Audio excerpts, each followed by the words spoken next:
সবাই ধারণা করতে শাবনুর দোষ, ও মেরে ফেলছে, ওর দোষে মরছে। অনেক বাইরের লোক ফোন দিচ্ছে শাবনুরের বাসায়, ওই শাবনুর কই, এসএমডি কই, ওই কই, মুখ খারাপ করে বলছে শাবনুরকে তো আমি নিয়ে যাবো, আমি সাহস পাচ্ছি না। শাবনুর তো পাগলামি শুরু করে, চলে যাবো আন্টুস দেখতে যাবো। এর মধ্যে এদেশাম দাদু একবার ফোন দিছিল, বলে শাবনুরকে ধরে রাখো, তোমরা কিন্তু এসো না, ওকেও আসতে দিও না, বেরোতে দিও না। গেটের ভিতরে ঢোকার পরে আমাদের সবাই ব্যাক করে দিচ্ছে, এখানে তোমরা ঢুকো না, যাও না, এখানে নিয়ে যাওয়া যাবে না, খুবই গরম অবস্থা, এখানে তোমরা যাও, ব্যাক করো। শাবনুর তো পাগলামি শুরু করে, চলে যাবো আন্টুস দেখতে যাবো। আমি কি আল্লাহ দেখতে যাবি, আমি জানি না, আমি কি। ওর মধ্যে দাদু ফোন দিছিল, এদেশাম দাদু। শাবনুরের সঙ্গে সালমান শাহর বিয়ে হয়ে গেছে, এরকম একটা, এটাই সূত্রপাত সালমান শাহর মৃত্যুর দিনের এবং তার লাস্ট জন এফডিসিতে আসে। কারণ আমরা যেটুকু জানি যে সুইসাইড করলে যে ইয়েগুলো হয়, এবং ডন কিন্তু ভালো বন্ধু ছিল, এর সে বেস্ট ফ্রেন্ড কিন্তু ফিল্মে আর কেউ না সালমান শাহ।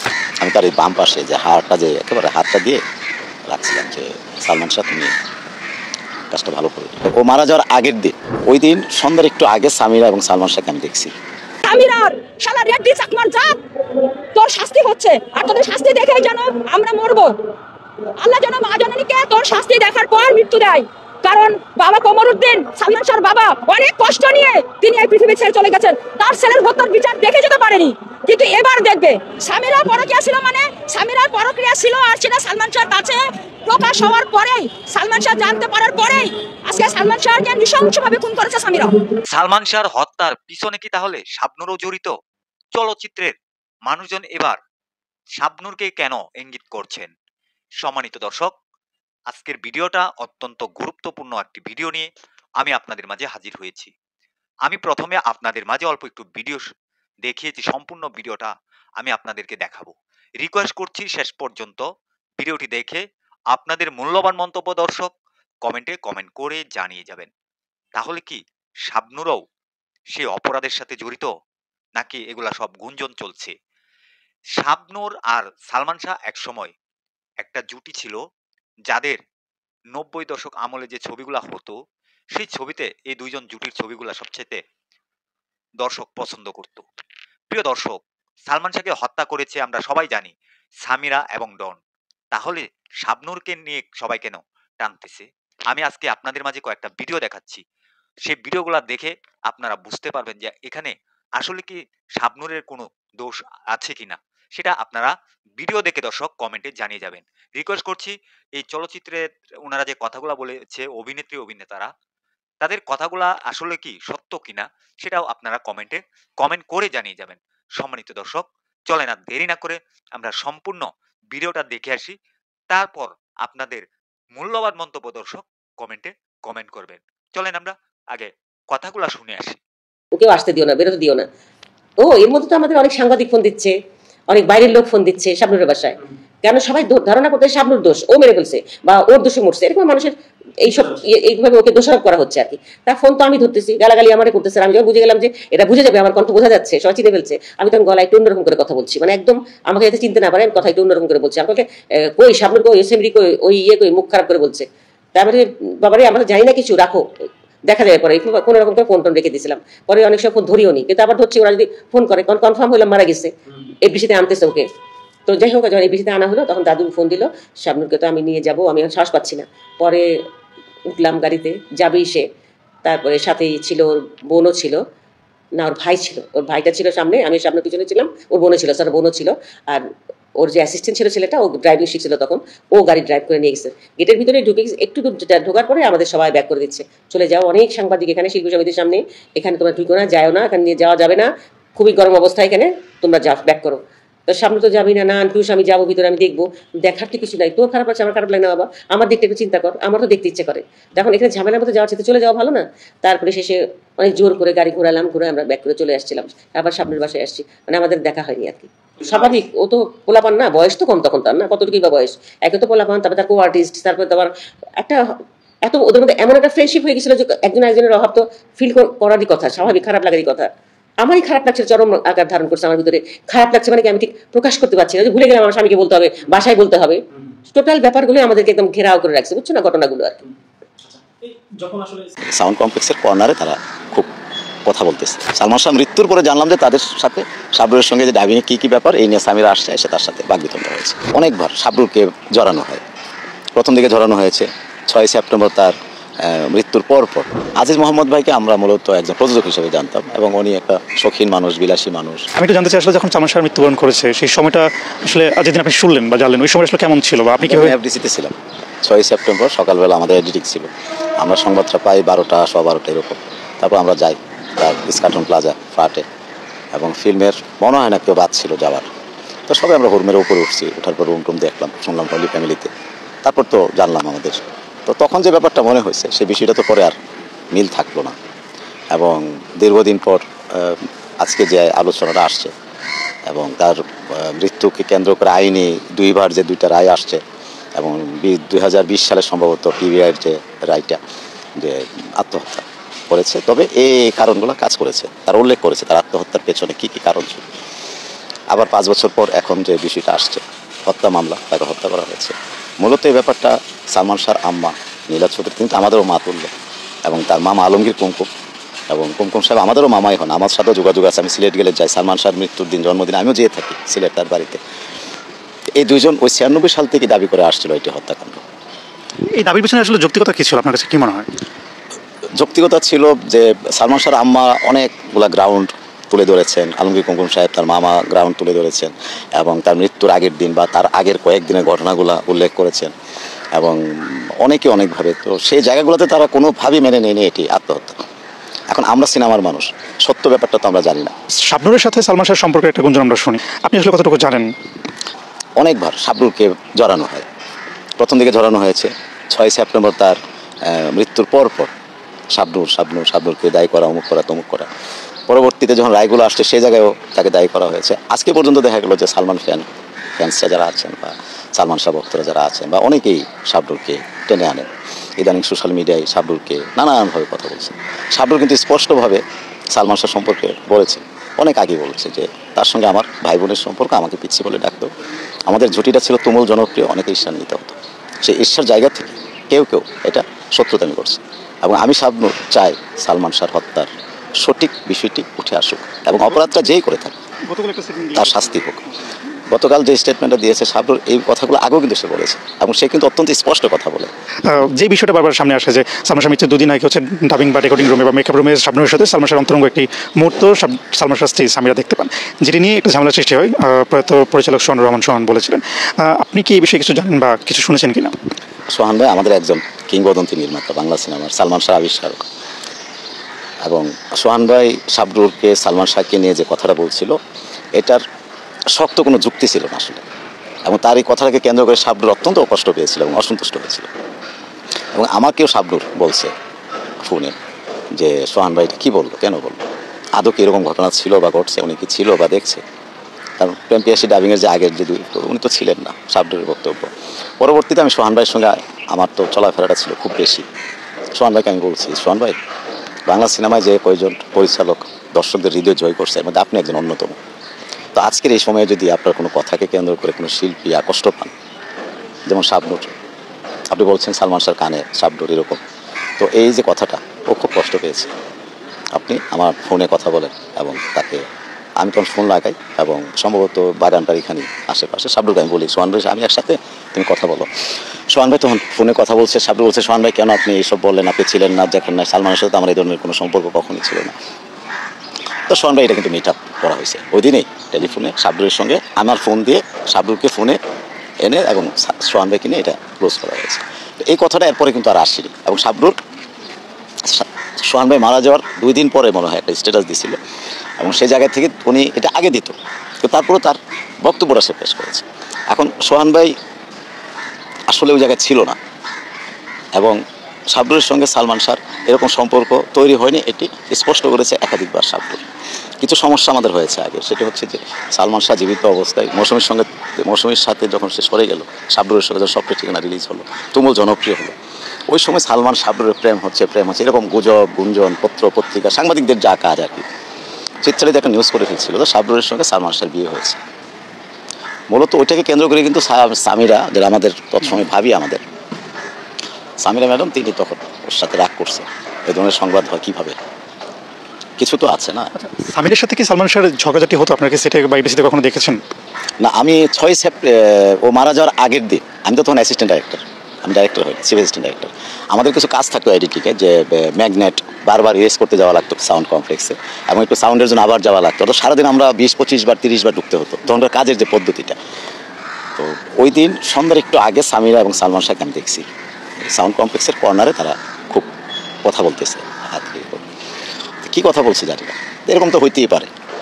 সালমান শাহ মৃত্যুর পরে জানলাম যে তাদের সাথে শাবনুরের সঙ্গে যে ডাবিংয়ে কী কী ব্যাপার, এই নিয়ে সামিরা আসছে, এসে তার সাথে বাগবিতণ্ডা হয়েছে। তো আমি যেটা বলবার চেষ্টা করছি সেটা হচ্ছে, আমাদের শাবনুরকে জড়িয়ে এই বিষয়গুলো আমার মনে হয় কারই করা উচিত না। সে তার একটা সন্তান আছে, সে বড় হয়ে গেছে, অনেক একটা বয়সের জায়গায় চলে আসছে। পাশাপাশি ডন, এবং ডন ঠিক 29 বছর ধরেই তার একটা বক্তব্য খুব পরিষ্কার, আমরা জানি যে সালমান শাহ হত্যার মূল বিষয়টা উঠে আসুক।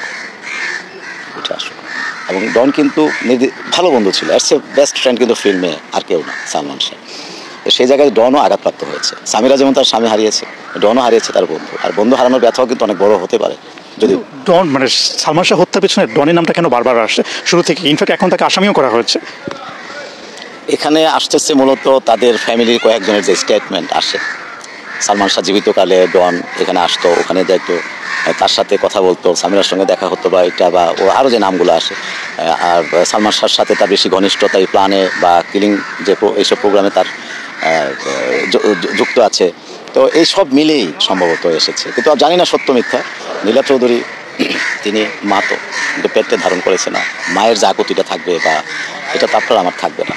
এবং উনি প্রথম থেকে যে মর্গের স্টেটমেন্টগুলো দিচ্ছে, মৃত্যুর পরের অবস্থানগুলো তিনি যেভাবে তুলে ধরছেন, বা সালমান শাহ মারা যাওয়ার পর তার ফ্ল্যাটের যে পরিবেশটা বলতেছেন, পাশাপাশি আলমগীর কুমকুম সাহেব, তিনি সালমান শাহ আপন মামা কুমকুম সাহেব। এবং আপনি জানেন, হয়তো আপনি গেছেন কিনা আমি জানি না, তার বাড়িতে সালমান শাহর ব্যবহৃত কাপড় চোপড়, ক্যাপ, চশমা, যাবতীয় জিনিস এই ওনার মামা তার ঘরে সাজিয়ে রেখেছে।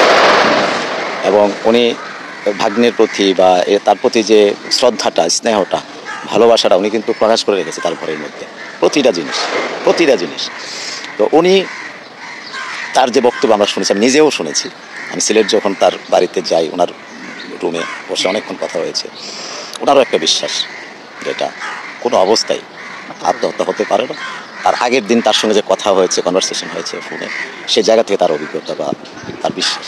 এখন সালমান শাহর আম্মার যে বিশ্বাস বা তার মামার যে বিশ্বাস, এবং তারা তো অত্যন্ত কাছে। সালমান শাহর তখনকার স্ত্রী সামিরা, তার যে অবস্থান বা বিশ্বাস, তো এই তিনজনের সঙ্গে তো আমাদের কারো মিলবে না, আমরা কিন্তু অনেক দূরে। সালমান শাহ যখন মারা গেলেন, আপনার তো সাথে সাথেই খবর পেয়ে হচ্ছে সেই স্কাটনের ফ্ল্যাটে গিয়েছিলেন। ওই ফ্ল্যাটের অবস্থাটা সেই মুহূর্তে কেমন ছিল? আপনার কিছু মনে আছে বা স্মৃতিচারণ যদি করি, কী মনে পড়ে? আসলে এত স্পষ্ট মনে নেই, পুরো ব্যাপারটা না ঘুরের মধ্যে আছে। মানে এখনও মনে করার চেষ্টা করলো, খুব ক্লিয়ার বা স্পষ্ট পরিষ্কার কিছু মনে থাকে আনা যায় না। আমরা এডিটিং টেবিলে শুনছি সালমান শাহ মারা গেছে, আত্মহত্যা করেছে।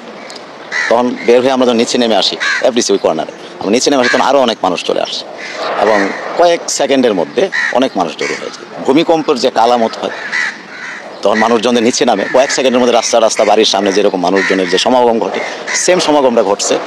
সালমান শাহ আত্মহত্যা করছে, মারা গেছে এই সংবাদের পর। আমরা যখন এখান থেকে তার ফ্ল্যাটে স্কার্ন প্লাজা, এখান থেকে আমরা মাঝখানে চলে যাই, 5-7 মিনিটের বিষয়। তো আমরা দ্রুত উপরে উঠি, নামি রুমে যাই, ফ্যান দেখি, এই রুমে পানি, ওই রুমে এটা, এই লোকজন হইচই ইত্যাদি, কেউ কাঁদতেছে, কেউ চিৎকার করতেছে, কেউ নামতেছে, মানুষের ভিড়। তো এর ভিতর থেকে আমরা যখন ওখান থেকে নেমে আবার হোলি ফ্যামিলিতে যাই, ওখান থেকে শুনছি যে ঢাকা মেডিকেল নিয়ে গেছে। তো সে জায়গাতে আমরা ঢাকা মেডিকেল যাইনি, চলে আসি এফডিসিতে। এখন স্পষ্টভাবে কিছু মনে নেই, তবে এটুকু মনে আছে, ফ্যান দেখছি, রুম দেখছি, রুমে পানি, এটা রশি ছিল তখন। হ্যাঁ, তখন তো ওপেন, তখন তো আর পুলিশ ব্যাপারটা তখনও শুরু হয়নি। তখনও তো আপনার আইন শৃঙ্খলা বাহিনীর যে ব্যাপারগুলো, সেগুলো তখনও তোড়জোড় শুরু হয়নি। আর সারা দেশ তো প্রকম্পিত হয়েছে সম্ভবত বিটিভিতে যখন স্কলিং হলো যে সালমান শাহ মারা গেছে। তো সালমান শাহ মৃত্যুর দিনের, এবং তার লাশজন এফডিসিতে আসে, এবং মসজিদের পাশে গোসল করানো বা ইত্যাদি। আমি কিন্তু সালমান শাহর সঙ্গে আমার একটা সখ্যতা ছিল, ছোটো আকারে। সখ্যতাটা কি, 95 সালে আমি খায়রুন সুন্দরী ছবি ডাইরেক্টর একে সুহেল, এদেশকারের ডিরেক্টর ওয়াজেদ আলী বাবলু, আমরা 3 জন তখন একসঙ্গে কাজ করি গাজী জাহাঙ্গীরের ছবিতে। তো আমরা বললাম যে সালমান শাহ এত পপুলার, এত জনপ্রিয়, তো তার সঙ্গে তো আমাদের একটা ওইভাবে রিলেশন ডেভেলপ করলো না। আমাদের কোনো ডাইরেক্টর তাই না ছবি কাজ করে, আমরা একটা লাইন আপ করছি, একটা ছায়া তৈরি করছি। সে ছায়াটার নাম ছিল প্রেমের তাজমহল। তো ওদের বললাম চলেন যাই, আমরা ওকে শোনাই কোরআন, বাইবেল, মসজিদ, গির্জা। তখন মতিন রহমানের তোমাকে চাই ছবির একটা গানের শ্যুট হচ্ছিল, এই যে পরিচালক শুনছেন। তুমি আমায় করতে সুখী জীবন। তো আমরা ওখানে আসি, তাকে বলি যে প্রেমের তাজমহল সুন্দর নাম, আপনার মৌসুমী আপনার জীবন বদলে দেবে, কি স্বপ্নের ঠিকানা। আসলে চাপাবাজি, এটা রিয়েলিটি ছিল না। আমরা তখনকার বয়সটা কম ছিল, তারপর সিরাপ নেতৃত্বে ছিলাম, সব মিলেই প্রডিউসার তো নাই, একটু একদম কি বলেন কি, আমি হ্যাঁ নাম তো দাঁড়ান, আপনার মৌসুমী করবেন, আপনি দেখেন কি কেমন থেকে কেমন আপনি এসে আমি তো মৌসুমীর সঙ্গে কাজ করি, এটুকুই। তারপর মতিন রহমান সাহেব ছবির গানের শটে ডাক দিলে চলে গেছে। তো এইটুকু স্মৃতি। আরেকটা স্মৃতি আছে, তার সঙ্গে তো খুব একটা মেলামেশা হয়নি, কারণ আমিও অনেক ব্যস্ত ছিলাম। আমাদের আর্টিস্টরা শাবানা, জসিম, রুবেল, দিতি, চম্পা, ওই গ্যারানায় আমি কাজ করতাম অ্যাসিস্ট্যান্ট ডাইরেক্টর। আরেকটা স্মৃতি ছিল, আমরা একটা প্রোগ্রাম করেছিলাম এফডিসিতে, তখন আমাদের একটা অ্যামাউন্ট দরকার ছিল ওই অনুষ্ঠান খরচের জন্য। তবে ওই যে বাবলু, আমি, সোহেল আমরা যাই সালমান শাহের কাছে যে আমাদের প্রোগ্রামে একটা খরচ হবে, আপনি কিছু টাকা দেন। সে সেকেন্ডের মধ্যে বের করে দিয়ে দিয়েছি কিছু টাকা। উদার ছিল, মন মানসিকতাটা খুব বড় ছিল। তো এগুলো বললাম এই কারণে যে যখন সালমান শাহ ডেড বডির এফডিসি আসে, আমার স্মৃতিটা মনে করছি যে তাকে নিয়ে যে আমাদের কৌতূহলটা ছিল। আমরা তো প্রডিউসার পাইনি, ডাইরেক্টর হওয়ার কোনো সুযোগ ছিল না। তারপর একটা সিনেমার গল্পের ছায়া তৈরি করা, তার কাছে যাওয়া, আজকে সে মারা গেছে, সারা বাংলাদেশ কাঁদছে। সালমান শাহ মরদেহটা যখন এবিসিতে আনা হলো, যখন তাকে দেখলেন, তার নিথর দেহটাকে দেখলেন, কেমন ছিল ওই মুহূর্তের অনুভূতিটা? তার পাশে দাঁড়ানো, বেশি লোক ঢুকতে পারতো না, তখন একটু করা হয়েছিল, তো আমরা ঢুকতে পারতাম। যেহেতু আমরা সিনেমার খুব, আমি তার এই বাম পাশে যে হাতটা, যে একেবারে হাতটা দিয়ে রাখছিলাম যে সালমান শাহ তুমি কাজটা ভালো করবে, এভাবে মানুষকে কষ্ট দেওয়াটা ভালো করবে। আমি অনেকক্ষণ রেখেছি, হয়তো এমনও হতে পারে, টাইমটা মনে নেই, 20 সেকেন্ড মিনিমাম তার মৃত শরীরের বাম পাশে হাতটা রেখে, তার কপালে তার ইয়েতে করে।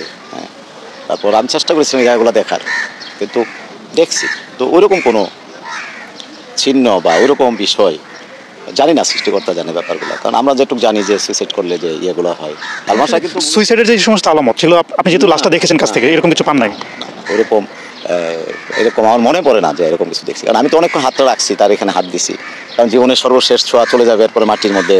তো এটা আমি করি, অনেক ক্ষেত্রেই করি। আমার প্রিয়জনদের বেলায় আমি যে তাদের পাশে অনেকক্ষণ থাকার চেষ্টা করি, এখন শুরু থেকে কবর পর্যন্ত থাকার চেষ্টা করি। সালমান শাহ না, আমার আত্মীয় স্বজন, বন্ধু বান্ধব বা প্রিয়জন, ফিল্মেও যারা, চাষী নজরুল ইসলাম বলেন, আমাদের কবরী আপা বলেন, আমাদের এরকমভাবে যারা আছেন।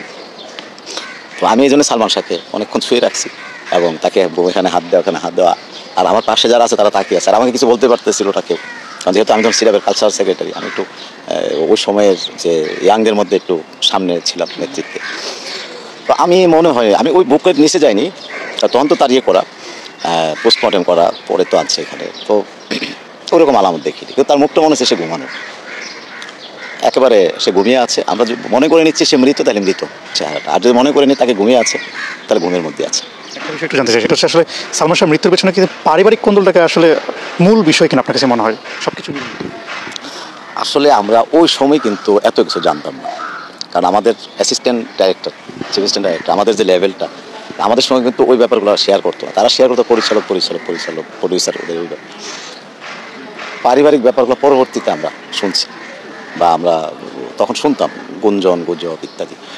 বড় সমস্যাটা তৈরি হয়েছিল যেটা শুনছি আমরা, যে চিত্রালীর যে সংবাদটা প্রচার করছিল, সাপ্তাহিক একটা চিত্রালী ছিল, আমাদের তো জানেন, ছায়াছন্দ, চিত্রালী, পূর্বাণী, এরকম কয়েকটা পত্রিকা ছিল যেগুলো সারা বাংলাদেশে কিছু পাঠকটা পড়তো, দেখতো, সিনেমার খোঁজখবর রাখতো। সে চিত্রালীতে সম্ভবত নিউজটা করছিল, ওনার নামটা হচ্ছে শাবনুরের সঙ্গে সালমান শাহর বিয়ে হয়ে গেছে, এরকম একটা, এটাই সূত্রপাত আমরা যেটা শুনছি। তখন পারিবারিক যে ব্যাপারটা আনছেন, আপনি প্রশ্নটা করছেন, এখান থেকে স্বামীরা প্রচণ্ডভাবে সালমান শাহর প্রতি তার আজিজ মোহাম্মদ চলে যায়, এবং স্বামীরা কিন্তু ঢাকা থেকে চলে যায় তখন সম্ভবত, তিনি রাগ করে এবং সংসার করবে না ইত্যাদি, এটার সঠিক জবাব চাই। 30 বছর পরে হলেও প্রমাণিত হয়েছে যে সালমান শাহকে পরিকল্পিতভাবে হত্যা করা হয়েছে, কিন্তু আজ 10 থেকে 12 দিন হয়ে যায়, কোনো আসামি এখনো পর্যন্ত গ্রেপ্তার হয়নি, তাদের আইনের আওতায় আনা হয়নি। কেন আনা হয়নি? আমরা এই জন্য আজকে প্রেস ক্লাবের সামনে মানববন্ধন একত্রিত হয়েছি যে আসামিদের দ্রুত আইনের আওতায় আনা হোক, আমরা তাদের বিচার চাই, খুনিদের বিচার চাই। মূলত আমি এখানে আসছি সালমান শাহর মৃত্যু হত্যা দাবি নিয়ে আসছি। 29 বছর যাবত আর কি মৃত্যুবরণ করছে, অথচ যে আসামিগুলো আছে তারা আজও খোলামেলাভাবে ঘোরাফেরা করতেছে। কেন? আমার এটা সরকারের প্রতি একটা চাওয়া যে আজও কেন তারা বাইরে খোলামেলা ঘোরাফেরা করতেছে, কেন? এই দেশে কি বিচার নাই? স্বামীরা, ইভেন ডন, এই দুজনকে যদি আপনার অ্যারেস্ট করে থানায় আনার পরে যদি রিমান্ডে নেয়, আমার লাগে সব তথ্য বেরিয়ে যাবে। আজকে 11 দিন হয়েছে, একটা আসামি অ্যারেস্ট হচ্ছে না। সামিরা, ডন, আজিজ মাহমুদ, ওরমান লুসি হোক, আদার্স আর যারা আছে টোটাল 11 জন আসামি, এদেরকে আইনের আওতায় আনা হোক, রিমান্ডে নেওয়া হোক, আপনারা সঠিক সবকিছু পেয়ে যাবেন ভাই। খুব দ্রুত এই কাল্লারির সাথে তাদের যে কিছু বিষাদর সাপ আছে একসাথে একত্রিত করে এবং তাদের রিমান্ডে নেন। যে সামিরা, ডন, লুসি 20 তারিখে মামলা হয়েছে, এখন আজকে 1 তারিখ, 11 দিন পার হয়ে গেল, এখন আইন প্রশাসন ওনাদের ধরছে না। তো ওনারা বিভিন্ন মাধ্যম থেকে মিডিয়া ওনারা পোস্ট করছে ফেসবুকে, নানান জায়গা থেকে যে ওনারা বাসায় আছে, ওনারা আত্মসমর্পণ করবে। ওনারা এত বড় খুনি হয়ে তারপর 30 বছর আপনার মামলাতে ওনারা টাকা দিয়ে মামলা আইন প্রশাসন কিনে রাখছে, এখনো পর্যন্ত মনে করেন ওনারা পোস্ট করেই যাচ্ছে, কিন্তু আইন প্রশাসন নাকি ওনাদের ধরতে পারছে না। কেন? কান্টানির তো মাথা আসে, ওনার পার্লার আছে, তারপরে ইস্তেয়াকের গাড়ি টাড়ি সবকিছু জব্দ করলেই তো সামিরাকে ধরা যায়। সামিরাকে কেন ধরা হচ্ছে না? নিশ্চয়ই আইন প্রশাসনের এখানে গাফিলতি আছে, বড় বড় মিডিয়ার লোক এখানে জড়িত। তো অবিলম্বে ওনাদের এখানে ধরা উচিত, ধরে ওনাদের আইনের আওতায় এনে ওনাদের বিচার করা উচিত, ওনাদের ফাঁসি দেওয়া উচিত। এই জন্যই তো আমরা এখানে আসছি। আসামিদের দ্রুত গ্রেপ্তারের জন্য মানববন্ধনে আসছি। আর সালমান শাহকে আমরা ভালোবাসি, তাই তার জন্য আসছি, ছুটে দূর থেকে, অনেক দূর থেকে আসছি। আমার মেয়েও সাথে আসছে। আমাদের জেনারেশনের নায়ক, কিন্তু ওরা এখন ছবি দেখে, তার স্টাইল দেখে ওরাও তার ফ্যান। সবাই সালমান শাহর জন্য পাগল ছিল, সালমান শাহর অনেক ভক্ত ছিল, অনেক খেতাব আছে সালমান শাহ। কিন্তু আমার একটাই প্রশ্ন, যে এত বড় একজন নায়ক, কিন্তু তার বিচার এখনো সঠিক হলো না, এটা একটা দুঃখের বিষয়। সম্মানিত দর্শক, এই যে ওনাদের কথাগুলো শুনেছেন, ওনারা যে কথাগুলো বলেছে সালমান শাহর হত্যা নিয়ে এবং শাবনূরকে নিয়ে, ওনাদের কথাগুলো কতটুকু যুক্তিসঙ্গত এবং ওনাদের কথাগুলো কতটুকু সত্য হতে পারে, সেটা আপনারা দর্শক কমেন্ট বক্সে কমেন্ট করে জানিয়ে যাবেন। সম্মানিত দর্শক, আমরা আসলে এই অপরাধের সাথে কারা জড়িত সবার কে আইনের আওতায় এনে দ্রুত শাস্তি দেওয়ার দাবি জানাচ্ছি। কারণ সালমান শাহ অনেকের মনে এখনো জায়গা করে নিয়েছে, কারণ সালমান শাহ একসময় খুব ভালো একজন অভিনেতা ছিলেন। শাবনূর এবং সালমান শাহর জুটিরা একসময় খুব ভালো দর্শকের মনে জায়গা করে নিয়েছিলেন। প্রিয় দর্শক, এভাবে সালমান শাহকে আমরা সবাই হারিয়ে ফেলবো কখনো ভাবতে পারিনি। প্রিয় দর্শক, এটা আমরা একটা সুষ্ঠু বিচার চাই যারা সালমান শাহকে হত্যা করেছে। সম্মানিত দর্শক, আপনাদের মূল্যবান মন্তব্য অবশ্যই জানাবেন কমেন্টে, ভিডিওটা সর্বোচ্চ পরিমাণ শেয়ার করে সবাইকে দেখার সুযোগ করে দিবেন। সবাই ভালো থাকবেন, সুস্থ থাকবেন। পরবর্তী কোনো একটা ভিডিওতে আপনাদের সাথে দেখা হবে। আসসালামু আলাইকুম।